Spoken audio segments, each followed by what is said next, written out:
क्या राम मंदिर में हुई लूट के पीछे भारतीय राजनीति के दो बड़े दिग्गजों की लड़ाई है? क्या राम मंदिर में हुई लूट से भारत की राजनीति में नया भूचाल आने वाला है? क्या राम मंदिर में हुई लूट पर जब एफआईआर होगी तो भारत की राजनीति में मचेगा हाहाकार? क्या राम मंदिर में हुई लूट के बाद जिनकी काट विपक्ष भी नहीं खोद पाया, उस अश्वमेध को खुद रोकेंगे श्री राम? क्या राम मंदिर में हुई लूट से लखनऊ और दिल्ली में खलबली है और नागपुर में हड़कंप? वैसे तो रामायण में 7 कांड हैं, लेकिन आज हम आपके सामने सिर्फ 2 कांड रखेंगे। पहला, कलयुग का वो अयोध्या कांड जिसके केंद्र में है राम मंदिर। राम मंदिर के लिए लड़ने वाले, राम मंदिर के बहाने सत्ता की तरफ बढ़ने वाले और इस सत्ता के सामने बार बार अड़ने वाले। दूसरा, उत्तरकांड, जिसे सुनकर आपको अंदाजा लगेगा कि किन के मुंह में राम और नियत में चोरी है। यह भी पता चलेगा कि रामलला के मंदिर में कितने मारीच हैं जिन्होंने करोड़ों भक्तों की श्रद्धा के साथ छल किया। यह भी पता चलेगा कि क्या रावण की तरह कुछ लोग साधु के वेश में छलपूर्वक चोरी कर रहे थे। राम के प्रति श्रद्धा तो किसी चोर और डाकू को भी राम भक्त में बदल देती है। तो फिर वो कौन से लोग हैं जो श्री राम के चरणों में बैठकर चंदे की चोरी करते रहे? सबसे बड़ा सवाल, क्या घर के भेदी भारत के राजनीतिक इतिहास की सबसे ताकतवर सत्ता को ढहा देंगे? सबसे बड़ी बात, आखिर क्यों अपने आप को सबसे बड़े राम भक्त का मेडल देने वाले ये सारे लोग आज एक दूसरे से हिसाब बराबर करने में लगे हैं? क्या है पर्दे के पीछे का खेल? नमस्कार, मैं हूं दिबांग और आप देख रहे हैं दिबांग ऑफिशियल। और आपसे एक रिक्वेस्ट है, आप इस चैनल को सब्सक्राइब करें, वीडियो पसंद आए तो लाइक और शेयर करें, नीचे कमेंट बॉक्स है, अपनी प्रतिक्रिया दें और ये नई बात है जो मुझे बताई गई, बेल आइकॉन ज़रूर दबाएं ताकि आपको हर नए वीडियो का नोटिफिकेशन समय पर मिल पाए। बहुत बहुत धन्यवाद। मुझे बहुत सारे मैसेजेस मिल रहे हैं और बहुत पुराने जो मुझे आज तक से देखते थे वो सब लोग मैसेज कर रहे हैं। एनडीटीवी में भी देखा जिन लोगों ने, वो मैसेज कर रहे हैं और अब मैं एबीपी न्यूज़ में तो हूँ ही। आप सबका बहुत बहुत धन्यवाद। मैं सभी मैसेज पढ़ रहा हूँ, ज़्यादातर मैसेजेस का मैं जवाब दे रहा हूँ। मैसेज जारी रखिएगा, क्योंकि अगर आप सब्सक्राइब करेंगे, मैसेज जारी रखेंगे, तभी संभावना बनेगी आगे और वीडियोज़ की। आगे बढ़ें। एसआईटी की प्रारंभिक जांच में दान से चोरी करने वाले चंपत हो गए हैं या चिन्हित हो गए हैं। चर्चा है कि एसआईटी की रिपोर्ट के आधार पर अगले 2 दिन में एक एफआईआर दर्ज की जा सकती है जो अभी तक नहीं की गई है, और ऐसे मामले में एफआईआर दर्ज न होना सबको हैरान कर रहा है। लेकिन सवाल यह है कि अगर एफआईआर दर्ज हो भी गई तो क्या असली रामद्रोहियों के खिलाफ कोई कार्रवाई होगी, या फिर छोटी मछली का शिकार करके शुचिता की शपथ लेते हुए बात को भुला दिया जाएगा?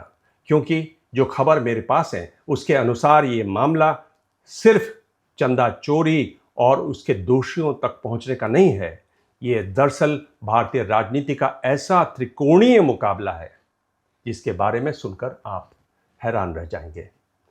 आपको शायद फिल्म धुरंधर की स्क्रिप्ट भी इसके आगे हल्की लगने लगे। अयोध्या कांड से उत्तरकांड तक पहुंचते पहुंचते आप चकरा जाएंगे। तो चलिए अयोध्या कांड से शुरुआत करते हैं। 5 जून मंदिर ट्रस्ट के भीतर अचानक कानाफूसी शुरू हो गई कि कुछ गड़बड़ी हुई है, बड़ी गड़बड़ी हुई है। 6 जून को ये हलचल और बढ़ गई। चढ़ावा चोरी की खबर ट्रस्ट के लोगों के बीच आग की तरह फैलने लगी। यह तय हो गया कि अब इस खबर को बाहर निकलने से कोई नहीं रोक सकता। इस बीच ट्रस्ट के महासचिव चंपत राय ने इस मामले में एफआईआर दर्ज करने का फैसला किया, लेकिन तभी बजी फोन की घंटी। और सूत्र बताते हैं कि ये फोन लखनऊ से था। फोन पर चंपत राय से कहा गया कि आप बस एफआईआर मत कराइए, बाकी हम वो सब कर देंगे जो आप चाहते हैं। चंपत राय ने एफआईआर कराने का अपना फैसला टाल दिया। लेकिन 7 जून को चंदा चोरी की खबर बाहर आ ही गई।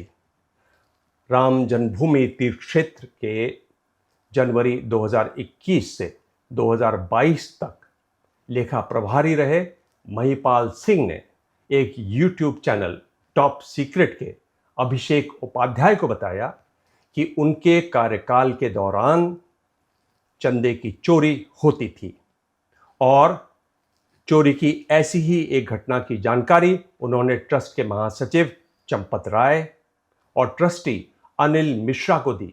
लेकिन आरोपी पर कार्रवाई करने की बजाय महिपाल सिंह को ही उनके पद से हटा दिया गया। और इसके बाद समाजवादी पार्टी के अध्यक्ष अखिलेश यादव ने इसी वीडियो को ट्वीट किया। महिपाल सिंह का बयान तेजी से वायरल होने लगा। राज्य के अखबारों ने चंदा चोरी की खबरों को छापना शुरू कर दिया। राज्य के न्यूज चैनल भी इस खबर को छालने लगे।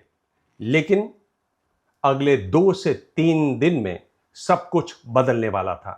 कहानी का एक बड़ा ट्विस्ट आने वाला था, जिसके बारे में मैं आपको बताऊंगा आगे। राम मंदिर आंदोलन के समर्थक रहे अखबार और न्यूज चैनल मंदिर में लूट की खबरों के साथ 4 नाम बार बार छापते रहे।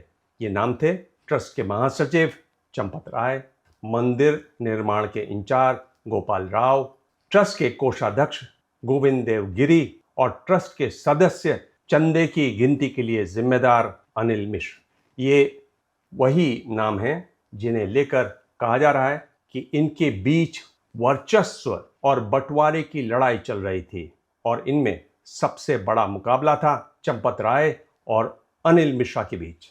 ये हैरान करने वाला था। मंदिर की चोरी की खबर वो अखबार छाप रहे थे जो लखनऊ के हल्के से इशारे पर चुप हो जाते।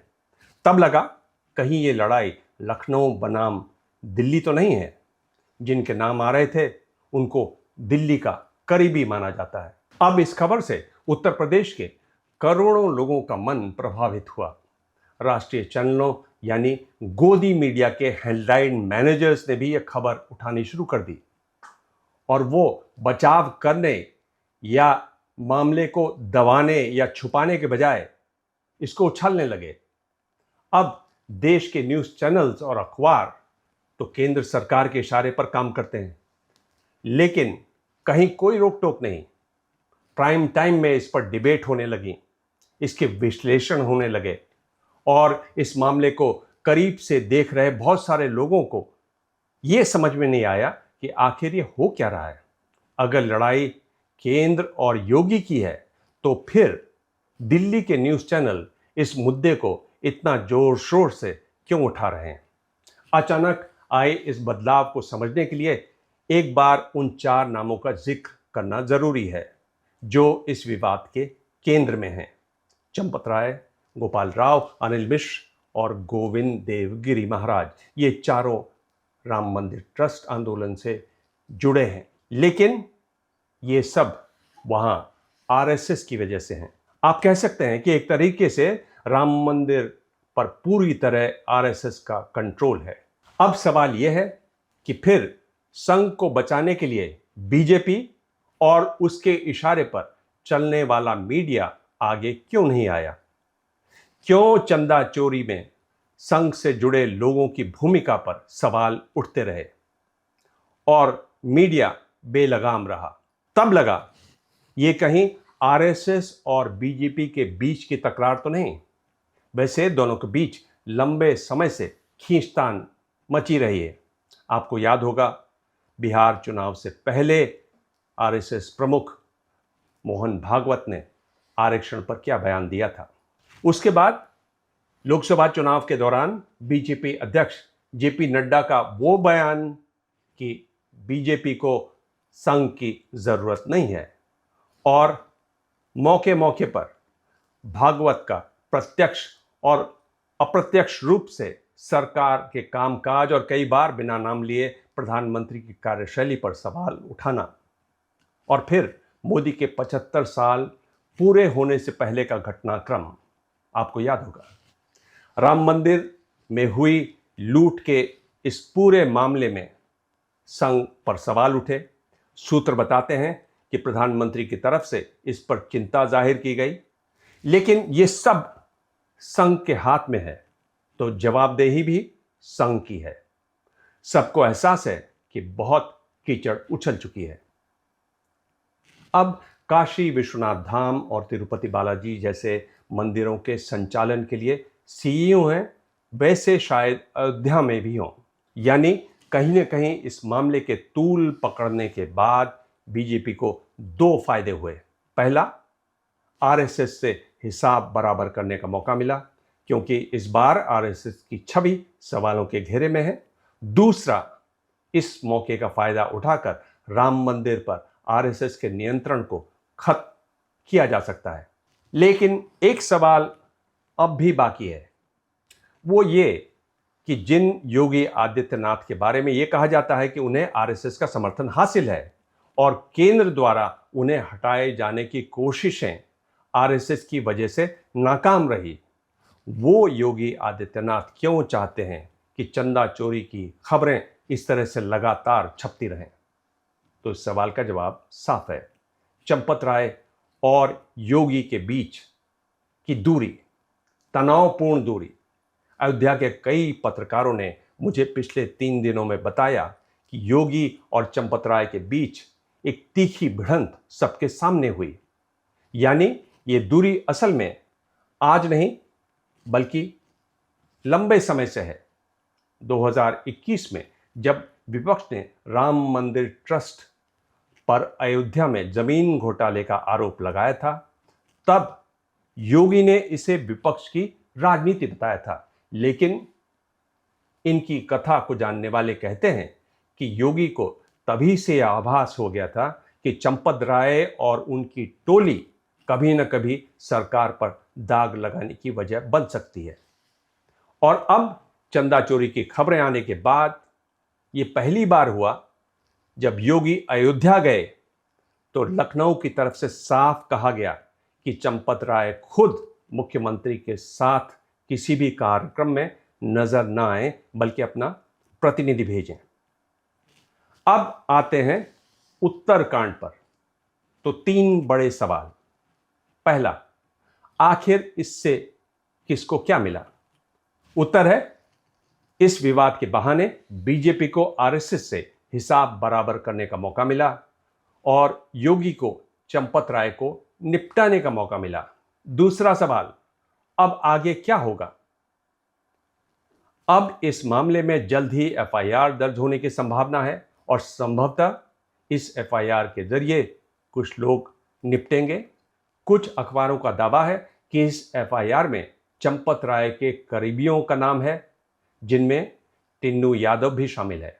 इसके अलावा गोपाल राव और चंदा गिनने की जिम्मेदारी संभालने वाले अनिल मिश्रा पर भी कार्रवाई हो सकती है।